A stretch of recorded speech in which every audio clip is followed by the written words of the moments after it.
Yesterday, the World Health Organization released a new report revealing that 1 in 6 people are affected by infertility. The findings are based on an analysis of infertility data from 1990 through 2021. Scientists found infertility rates are similar across all countries, but didn't determine if it has been increasing or decreasing globally over time. So for more on this, we're joined live in the studio this morning by infertility specialist Dr. Prati Sharma of Create Fertility Center and an officer of the board with the Fertility Friends Foundation. Dr. Sharma, thanks for joining us this morning. Thanks, Jennifer, for having me on the show, and thank you for allowing me to discuss this important issue and to talk about our foundation. So is infertility a growing issue, or is science getting to the point where there are more options for people available today? Well, as the WHO study showed, infertility is increasing worldwide. 1 in 6 people will experience infertility over the course of their lifetime. That's almost 18% of the population, and infertility does not discriminate. So from region to region, regardless of socioeconomic class, infertility can affect everyone. Now, the great thing is we're in this amazing reproductive age where technologies like assisted reproductive technology, IVF, egg donation, surrogacy, so many options available for people for treatment. However, these treatments are incredibly costly. And so equitable access to healthcare and infertility care is just a growing issue all over the world. And so not many people can access the treatment that they really need. Absolutely. I do want to get into the financial aspect of it because I have heard that it is very expensive to go for fertility treatments. But before we get to that, what kind of emotional impact does infertility have on people? Well, when you think about having a baby, it's something that should come naturally. And so people really believe that having a family is a basic human right. And so we need to have a pathway to parenthood that anybody can access. And so when you talk about infertility treatment and the cost of treatment and the fact that many patients will require multiple cycles, they might fail one type of treatment and need a second type of treatment. They may try with their own eggs and that fails and they need to move on to donor eggs or surrogacy. It becomes very taxing. It can cause psychosocial issues, mental issues, physical issues, financial issues, and it really affects a patient's well-being. Yeah, and I'm sure it must also have a play on a person's relationship with their partner as well. And you talk about the grueling process, how taxing it can become. Are there any kind of risks to a person's physical body as they go through all these treatments? I mean, we're lucky that infertility treatment is relatively safe. Okay. And so while there are mild complications that can occur, in general, it is a very safe process. And even doing IVF is an office-based procedure. Yes, you take hormones. Yes, you have an egg retrieval, but overall, it's fairly safe.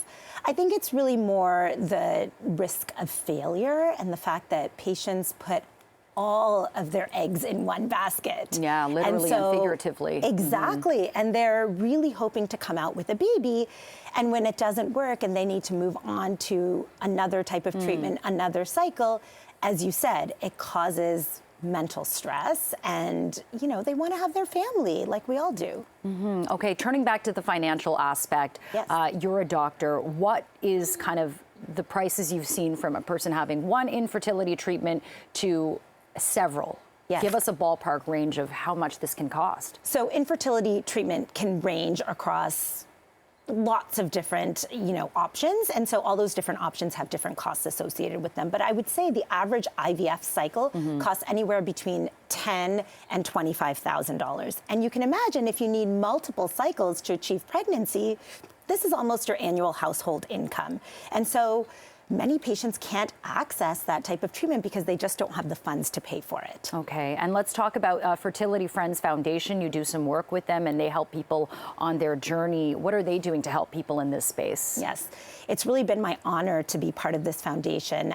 It's a registered Canadian charity that provides grants to patients who are looking to fund their fertility treatment. And so over the course of 2022, we provided 13 grants to patients who are undergoing either IVF, egg donation, or surrogacy based on their need. And so we're trying to play our small part in helping patients access fertility care and be able to pay for their journey. Okay, sounds like a great cause and foundation. Dr. Prati Sharma, thank you so much for joining us to raise and highlight this issue. We really appreciate your time this morning. I appreciate it. Thank you. Okay, it's Monday, so let's round up today's top stories in the world of science with CTV science and technology expert Dan Riskin. Good morning. Good morning. How are you? Hey, Dan, we're doing well, thanks. And we've talked about this morning, but this is so interesting. We want to talk about it again. NASA and, of course, the Canadian Space Agency set to reveal the first moon-bound astronauts in a generation today. And we know a Canadian is going to be among the 4 selected. This is just a huge day. It absolutely is. So, yeah, as you said, this Artemis 2 mission is going to have 4 people on board. This will be the first time a non-American has gone to the moon. So a Canadian is guaranteed one of those 4 spots. There are 4 candidates from the Canadian Space Agency. The leading contender is a guy named Jeremy Hansen. He's a fighter pilot and astronaut. He's been an astronaut since 2009, but has never gotten to go to space. And so you can bet he's jonesing for a ticket on this one. But Joshua Kutrick, Jennifer Sidey-Gibbons, and David Saint-Jacques are also Canadian astronauts that may get the nod. So we'll find out at 11 a.m. Which Canadian is going with 3 Americans up to the moon next year at the earliest. Oh, wow. Okay, all happening so fast. And Dan, this one intrigues me personally because I'm one of these people that does it. But what does it mean if you apologize too much? It means you're not doing it too much. That's the beauty of this study. It shows that you can't really overdo it.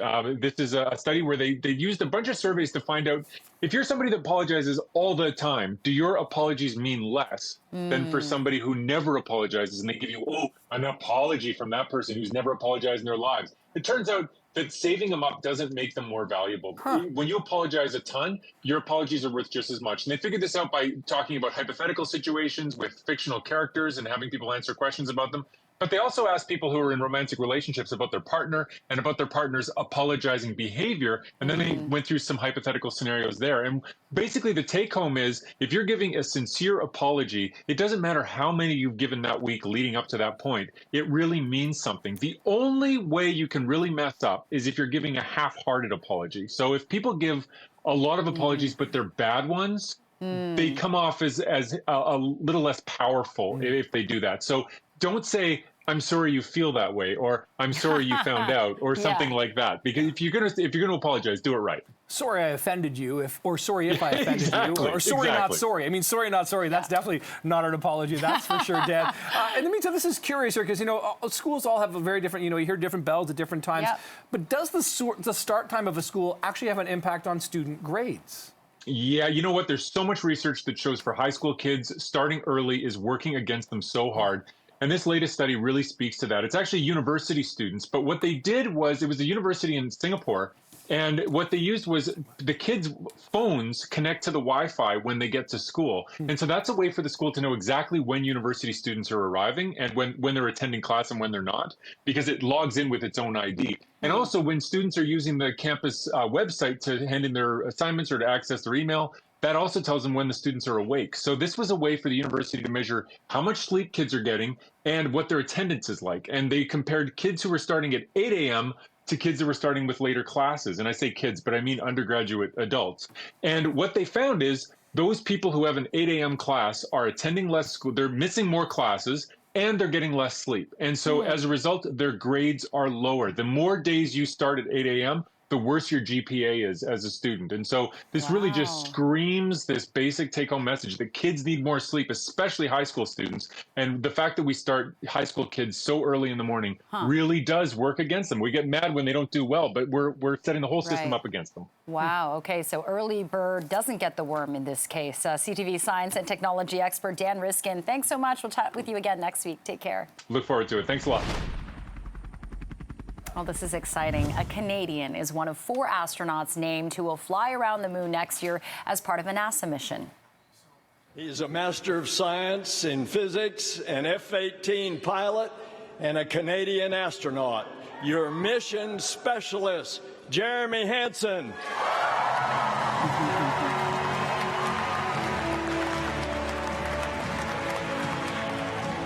Grew up just down the 401 in London, Ontario. Jeremy Hansen, part of the Artemis 2 mission. This will be the first crew to fly NASA's Orion capsule, launching atop a Space Launch System rocket from Kennedy Space Center. Their trip around the moon and back to Earth will be a prelude to a lunar landing about a year later. Hansen will serve as the mission specialist on the 4-person crew. So joining us now for a look at what could be in store for the mission is someone who knows a thing or two about traveling into space and the impact it could have on the body. Retired Canadian astronaut and doctor David Williams joins us live now. David, good morning to you. You wrote quite a fascinating book about all the changes that take place to the human body in space called Why Am I Taller? And you document the effect that gravity has on the human body. So with this Artemis 2 mission, what's going to happen to Jeremy Hansen? How long is he going to be up there? The mission itself is going to be roughly 10 days long. So a lot of the changes that we see in space, the loss of bone and muscle strength, that will take place, but not to the same degree that we see on the long-duration spaceflight missions on the space station. And about this mission, there are some risks to this one. I mean, Artemis 1 was the unmanned one. Artemis 2 will have, of course, that crew of 4, these sort of superstar astronauts, as it were. What do you make of this mission and what they're going to be doing, kind of whipping around the moon, that sort of an orbit here? Like, can you talk to us a bit about the significance and just science of this mission? Well, it's going to be an unbelievable mission. And of course, any space flight is risky. But when you're going to the moon, you have to do a translunar burn to get out of the Earth's orbit and set yourself on the direction of the moon. This time, the crew will be kind of slingshotting around the far side of the moon and using the moon's gravity to be able to help them get back in line to come back to Earth. So there's a lot of things that they have to go right, just like in the Apollo program. But you've got a great crew, and they're going to be testing out the vehicle.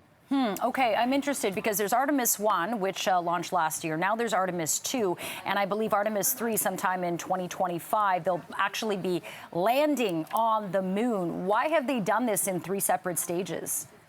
In many ways, they're going back to the model of the Apollo program. The first was to test the Artemis 1 mission when testing the Orion capsule, making sure that that was working, getting some radiation data using those mannequins that they had in the capsule. Now we're going to be putting humans into the capsule, testing out all the systems, the environmental control, life support systems, the control systems of the capsule, making sure everything is working and ready to go for a lunar landing on Artemis 3. And David, can I talk to you about that slingshot that you described there? When they're slingshotting around the moon, that sounds to me like a real sort of acceleration or kind of a whipping motion. Will that change the sort of makeup, chemistry, or physicality of the astronauts' bodies as well, perhaps differently than what you've described in your book already? Like, how might that change things? Yeah, it won't to a significant degree. They will still be floating around inside the capsule, even though the capsule itself is under the influence of the moon. In fact, when we orbit the Earth in the space shuttle or the space station, we're still under the influence of the Earth's gravity. It's just that the spacecraft is what we might call in free fall towards the surface of the Earth, so we don't experience what we might call the resistive force of gravity. We just float around inside the vehicle. It's going to be amazing for them to see the Earth rising up over their lunar horizon, those images that we haven't seen since Apollo 8 in December of 1968. I was 14 at the time. Wow, fascinating stuff. Okay, Dave Williams, really quickly, before you go, you say you grew 1 3/4 inches in space. Is that height growth permanent? Are you still taller? I wish. As soon as I stood up on Earth, I shrunk back down. Okay, very interesting stuff. Well, thank you so much for raising our knowledge to new heights this morning. Dr. David Williams, former Canadian astronaut. Appreciate your time. Take care. Thanks so Thank much. you. Well, here we are. Look at this. Nelly in studio. Hey, how you doing? Good to meet you oh here. my Thanks gosh, for joining this us is this surreal. morning. Welcome. Yeah, this is like Thanks for coming quite in. an awesome thing. Are we taking a break or are we going straight to this? I was a bit... Let's do it. We're doing it. Okay. We're doing look, it. It's Okay. already getting hot in here, and it's certainly at Downsview Park. Nelly and some of his famous friends are going to make a stop to kick off the Summer Hot in Here Tour 2023. And of course, Nelly, the man himself, the one and only, joins us live here in the studio on CP24 Breakfast. Can I say, you look exactly the same? No.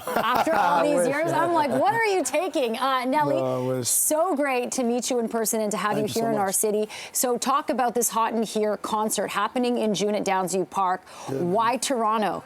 I mean, listen, Toronto's been rolling with Nelly for such a long time. They've always supported me since the beginning of my career, and it's always fun. It's always exciting when I get to come up this way. So what better place to, you know, kind of kick it off a little bit and have some fun and bring some friends along, you know what I mean? Yeah, and what's it like assembling a tour like this? I mean, you got Akon, Neo, you know, Fat Kid Joe. You got some really great lineup there, right? You know, like it's like, the lineup is cool, and it's going to be so fun. What's it like for you, like reaching out to these other acts and saying, "Hey, do you want to join me?" You know, the thing about it, I think, with all of the people that you said, we all kind of almost got our start together in similar instances, and we were able to, you know, be successful in our own right. So, luckily enough, a lot of these people are very good friends of mine, and you know, you just kind of reach out and hopefully they don't tell you no. Yeah, absolutely. We're seeing Fat Joe there, Ja Rule. I mean, I just remember